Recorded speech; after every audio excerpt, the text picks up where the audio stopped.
SASU ou auto-entrepreneur, comment choisir? La SASU et la micro-entreprise ou auto-entreprise sont des formes juridiques que l'on peut choisir lors de la création d'une entreprise. Elles définissent le statut de l'entreprise qui détermine ses obligations, notamment en termes de comptabilité ou de fiscalité. Avant de choisir entre une micro-entreprise ou une SASU, il est important de connaître les caractéristiques de chacune, tout comme leurs avantages et inconvénients.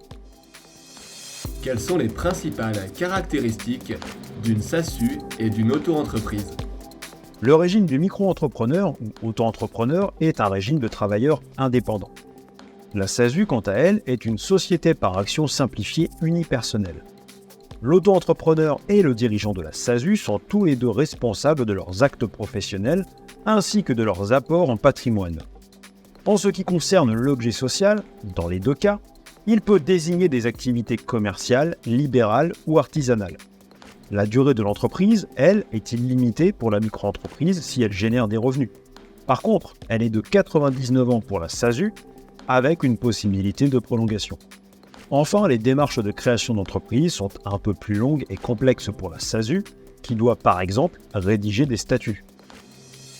Quels sont les avantages et les inconvénients de la micro-entreprise? La micro-entreprise bénéficie d'un régime fiscal et social simplifié.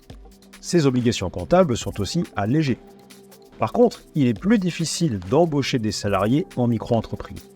L'auto-entreprise est aussi limitée en termes de chiffre d'affaires, il ne peut pas dépasser un certain seuil. Quels sont les avantages et les inconvénients de la SASU? La SASU a des obligations comptables et fiscales plus lourdes que le micro-entrepreneur. Par contre, il est plus facile d'embaucher en SASU qu'en micro-entreprise. De plus, ce type de société n'est pas limité en termes de chiffre d'affaires, comme c'est le cas de l'auto-entreprise. Enfin, il est facile de passer de la forme juridique de SASU à SAS, pour société par action simplifiée, dans le cas où l'entrepreneur voudrait faire grandir sa société et accueillir de nouveaux investisseurs. SASU ou auto-entrepreneur, que choisir? Le statut de SASU et d'auto-entrepreneur sont des formes d'entreprise adaptées pour commencer une activité seule.